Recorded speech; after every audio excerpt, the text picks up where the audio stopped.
السلام عليكم ورحمة الله وبركاته. waxaan rabaa video la ii soo diray inaan wax ka iraahdo. waa garaad jaamac garaad cali oo finally uu sheegay xasan sheekh maxamuud wixii ay kala soo kulmeen garaadadii tegay muqdisho. waxaa sheegay garaad jaamac garaad cali finally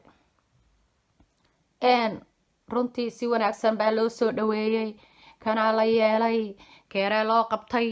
oo shacabka way mahadsan yihiin reer muqdisho. dabcan si wanaagsan way usoo dhaweeyeen garaadada soomaaliyeed. in la soo dhaweeyo dhaqanka iyo isimadana waa loo baahan yahay, waa dhaqan wanaagsan, balse dowladii ayaanay garaadadu kala soo kulmin. waxay u tageen meesha. garaadadu umay tegin meesha in shacabka kaliya uu soo dhaweeyo, soo dhaweyn in loo sameeyo meesha umay tegin. inay hoteelo degdegaan umay tegin. waxay u tageen ulajeedadii ay meesha u tageenna waxaan dhihi karnaa waxaa caddeeyey alcamuum markii u dambeysay garaad jaamac garaad cali ulajeedadii in aanay hirgelin. oo xasan sheekh maxamuud waxay xaq uga lahaayeen ka-asa dad soomaaliyeed, ka-asa gobol soomaaliyeed iyo dadkii deganaaba waxay xaq u lahaayeen lagama helin. xasan sheekh maxamuud lagama helin baan dhihi karnaa. arrintaas ayuu garaadku sheegay. waanuna ogeyn in aanay dhicayn xasan sheekh maxamuud in reer sool iyo reer cayn iyo SC in aanay ka helayn khayr. waanu ogeyn xasan sheekh maxamuud waa ludda jecli laabta jecli weeye. dhaqankiisu waxa weeye wuxuu xeerinayaa oo reer SC iyo dhulkooda iyo gobonnimaday u dagaalamayaan iyo soomaalinimada ay u dagaalamayaan iyo calanka buluugga ah ee isaga maanta laleeyahay isagaa madax u ah ay u dagaalamayaan. waxaa kala weynaaday madaxda Somaliland SNM ee isaga saaxiibada la ah ayaa kala weynaatay. waxaa kala weynaaday Hargeysa iyo Burco iyo Berbera. SNM intaasay degtaa marka xaqiiq loo hadlo. marka ninkaas xasan sheekh maxamuud la leeyahay waxa weeye midnimo Soomaaliyeed hadduu rabo oo uu han leeyahay oo astaanta calanka Soomaaliya uu qiimeynayo oo madaxweynaha uu u yahay la leeyahay, wuxuu qiimeyn lahaa garaadadii halkaas uga tegay ee u tegay muqdisho ugu tegay ee waxay ka rabeen uu u qaban waayo oo ahayd kali ah gobolka yaga noogu dhawaaqa. wuu diiday, afkiisuu xirtay isagoo Somaliland qiimeynaya u xeerinaya wax maaqaan xataa xeerinaya. ninkan waa qabiili, wuxuu xeerinaya haddii la doono urur Soomaalihi buu xeerinayaa. urur Soomaaliya kala weynaaday calanka iyo ciidda SC dadkii usoo halgamay Soomaaliya ee Ethiopian mid madow mid gaal cad iyo gaal madowba la soo dagaalamay. dadkaas ayuu wax u xeerin waayay. xitaa u fiirsada kama soo hadlin, waan iska dhaafay laakiin inaan kusoo daro weeye waa qasab. markii uu tegay taalada jirka daxsoon wuxuu soo dhigay cigaal oo la ogyahay Somaliland kala goynta Soomaaliya ninkii kow ka ahaa, ninkii NFD saxiixay ee baxshay dhul Soomaaliyeed oo Kenya ku daray. ninkii maxaan ku idhaahdaa ku astaysan in somaliland uu isagu keenay in la kala go-o soomaali ay kala go-do oo qaybqaybtan kala qaybqaybsigan ninkii aasaasayba kowka ah ayuu meesha kusoo dhejiyey wuxuu kusoo dhejiyey cabdulaahi ciise wuxuu kusoo dhejiyey aadan cadde dhib ani umaba arkaba cabdulaahi ciise nin halgamaa ah israel xubin ka mid ahaa ayuu ahaa nin wanaagsan buu ahaa oo ku astaysan maxaan ku idhaahdaa runtii marka run la isu sheegayo ku astaysan gobonimo udirir iyo gobonimo doon ayuu ku astaysan yahay cabdulaahi ciise aadan caddana waa madaxweynaheenii hore ee ugu horreeyay soomaaliya wax dhiba kama jiraan laakiin ninkan kale waa ninka sababay dhulka NFD in la baxsho waa ninka sababay somaliland inay kala go-do waa ninka keenay jeegaanta waxa la yiraahdaba sameeyay oo ay ku xataa ku dhiban yihiin ku qatan yihiin ku kursila yihiin intaasoo sano garxajis beesha garxajis sidii ay ugu liseenna looguma hambayn beesha garxajis waxaa laga dhigay wax surka qoorta maaragta qori faraarale lagaga hayo oo derbiga lagu qabto lagu ciday ayay noqdeen oo ka noqdeen somaliland marka ninka noocaas ah in gobonimo udirirkii lagu soo daro laga reebo hal beesha daarooda kuma jirin ilaahay amarkiis beelaha raxan weyn kuma jirin beelaha maxaan ku idhaahdaa jareer weyn kuma jirin ma dhibaan iyo kuma jirin iyo gabooye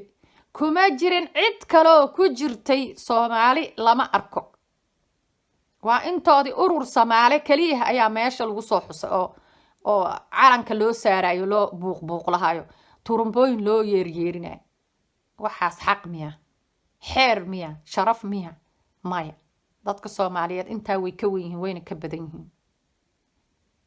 intaa way ka wen yihiin wayna ka badan yihiin marka waxaa weeye ninkaas maxaan ku idhahdaa xasan sheekh maxamuud ah waxaa weeye reer sool waxba uma ogola warkana uma caddaynayo waxbuu u malacmalaclaynayaa waxaan jirin buu sheegayaa meelaha la soo istaagayaa maalintaas anigu ma ogole maad ku dhawaaqdid maxaad ka baqaysaa waxaa weye waxaad ka baqaysaa ismaaciil cumar geelle waxaad ka baqaysaa maxaan ku idhahdaa magaciis muuse biixi waxbaad u xeerinaysaa wixii urur soomaalihi baa u xeerinaya tan kale tuuganimo kalaa jirta dalku waa iibsan yahay waxaa iibsaday 3 maafiyo ninkan xasana maafiya kala soo saartay oo imaaraadka ka mid tahay oo ismaaciil cumar geelle kow ka yahay ayaa soo saaray oo waxaa kow ka ah maxaan ku idhahdaa xubnaha somaliland ugu jira baarlamaanka ayaa kow ka ah oo ayagana soo saaray xasan sheekh maxamuud doortay sababta loo doortayna waxyaabo waaweyn ayaa jira waxyaabaha waaweyn ee jira waxaa ka mid ah in dhulkan Nugaal Valley uu shidaalku ku jiro oo maxaan ku idhahdaa sool iyo sanaag iyo cayn iyo in dhulkaas ceelka holhol maxaan ku idhahdaa la kala goosgoostay in uu baloodh in loo goostay dhulka uu calaamadaysnaa waa la kala qaybsaday ayagoo soo taagtaagan dadkii beeshaas iska lahayd dhulka ayaa lagu korgorgortamay dhulkooda lagu kala iibsaday hay-ado iyo shisheeye iyo dowlado shisheeye lalala soo heshiiyey runtu waa midaas dad baa dhahay meel walba waxaa lagu magacaabay nin beesha dhaxa aho mujaahid hebel haddaba dhul aanay lahayn dhulkii sool iyo sanaag iyo cayn dhul daarood dhul harti dhul kablalax ayaa lagu magacaabayaa beel aan shaqo ku lahayn deegaan ku ahayn fal iyo firicba aan u lahayn farac iyo maxaan ku rahdaa farac iyo usuulba u lahayn ayaaba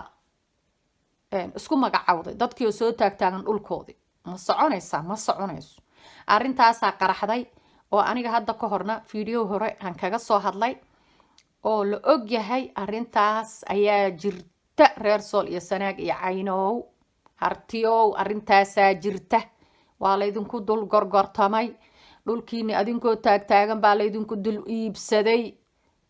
shaar dowladeed iyadoo la idin isticmaalayo iyadoo Ismaaciil Cumar Geelle uu meesha ku jiro iyadoo dowlado kale ay ku jiraan oo maafiya oo daaha hoostiisa ay ku jiraan ayaa dhulkiina laydinku dul gorgortamay laydinku dul iibsaday waana khayraadka iyo shidaalka ku jira wey waxa la rabay adinka laydima rabo waa tan hore u yiraahdeen Somaliland ay hore u yiraahdeen dhulku ma guure dadka guura marka taasaa jirta ceelkaas weeye hol ku yaala waa buuxaa waa 100% shidaalkiisa waxaa ku soo haray beesha Ciise dhulkeeda waa iibsan yahay isaguna waa iibsan yahay lughaya meesha la yiraahdo waxay ka mid tahay meelihii dowladda Siyaad Barre markii ay joogtay shidaalka laga helay ee laga baaray ee 100% weey lughaya hadda yaa yiraahdo anaga iska leh dhagaha fura beesha Ciisoy lughaya waxa yiraahda anaga iska leh beesha Isaaq habar awal maxaan ku iraahdaa cidda Muuse ayaa yiraahda Muuse bixi reerkooda ayaa yiraahda lughaya anaga leh oo sheegta dhagihiina fura Ciiso Ismaaciil Cumar Geelana waa maafiyahaas aan har u jiidin dadkiisa iyo dalkiisa waa ninkaas dadkiisa iyo dalkiisa baabi'iyay waa ninkaas xukunka kursiga ay islaantu kula fadhido islaanta Muuse bixi in adeertiisa ayaa wadanka maamusha oo kursiga kula fadhida waxaan u malaynayaa maxaan ku raahdaa Ishaag Ismaaciil Cumar Geele inuu dimishan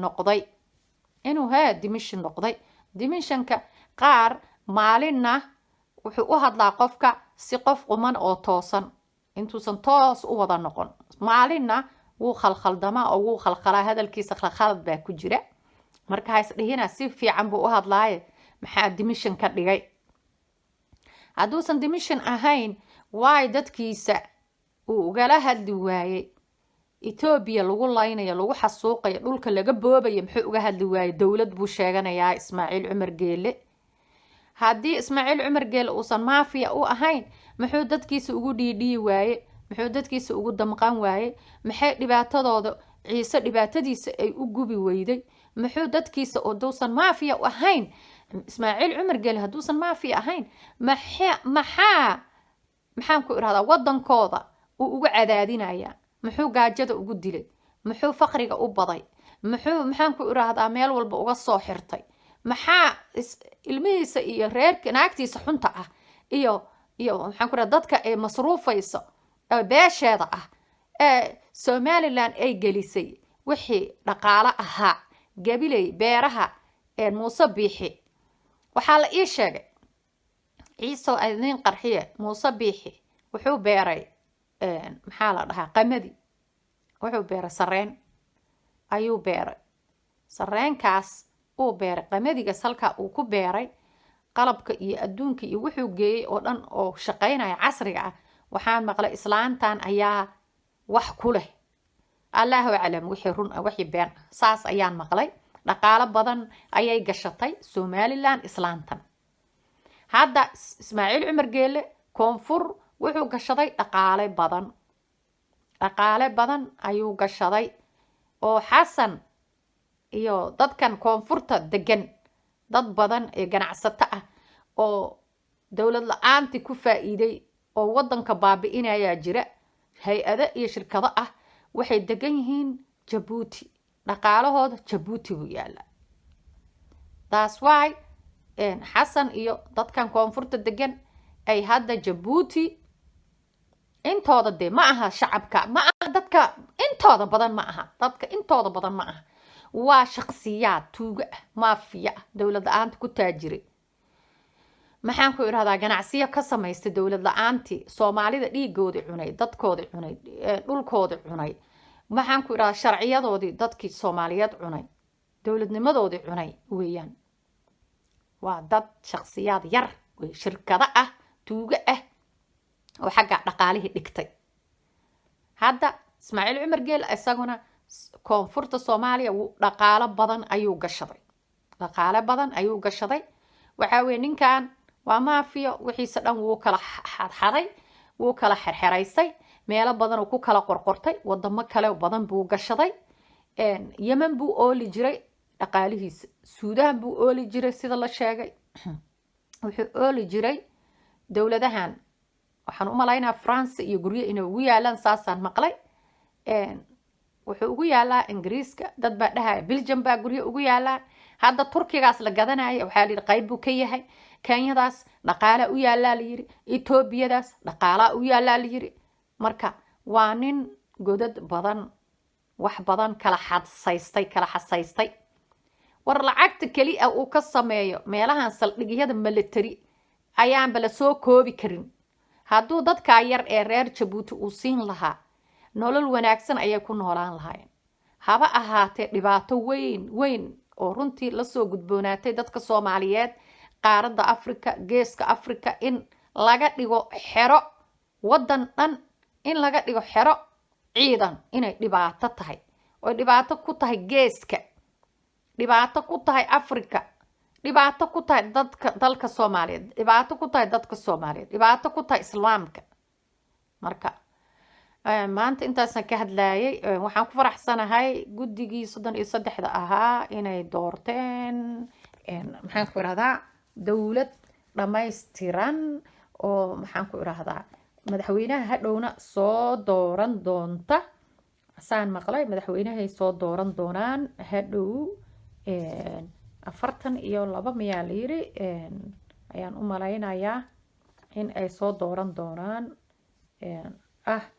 madaxweynaha soo dooran doonta oo ra'iisul wasaaraha soo dooran doonta I think saasaan u malaynayaa inaan maqlay guddigii kulay 33 ahaa waxay doorteen 45 hadaan xasuustay sorry ayay doorteen oo dawlad ahaan u dhisan baarlamaan oo kale u dhisan ayay doorteen marka madaxweynihii iyo waxaa la soo dooran doonaa iyo maxaan ku dhahaa ra'iisul wasaarihii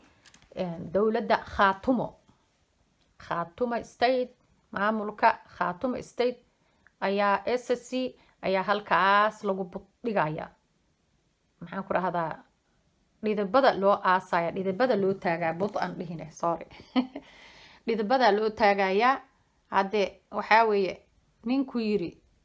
yaa kuma jeedo indhaha laga laliya hadduu ku dhaho qofku kuma jeedo xasan hadduu yiri idinma jeedo reer Soolow indhaha ayaa laga laliya ka laliya indhaha waana laga laliya good job reer SSC reer Khaatumo shaqo wanaagsan ayaad qabateen waan idin hambaliyaynayaa waxaa weeye dawladnimadiina dhista maamul walba Soomaaliya intay burbursanayd ayay qaarna samaysmeen Somaliland iyo Puntland qaarna kadib ayaa la sameeyay hadde dhul idinku filanna waad haysataan 2 gobol iyo bar uma baahnidin in maanta la idinku xiro wax kale uma baahdin waa in salaamaya hambaliyo maamulka loo sameeyay dawladnimada loo sameeyay xildhibaanada loo sameeyay waan hambaliyaynayaa ما شاء الله تبارك الله good السلام عليكم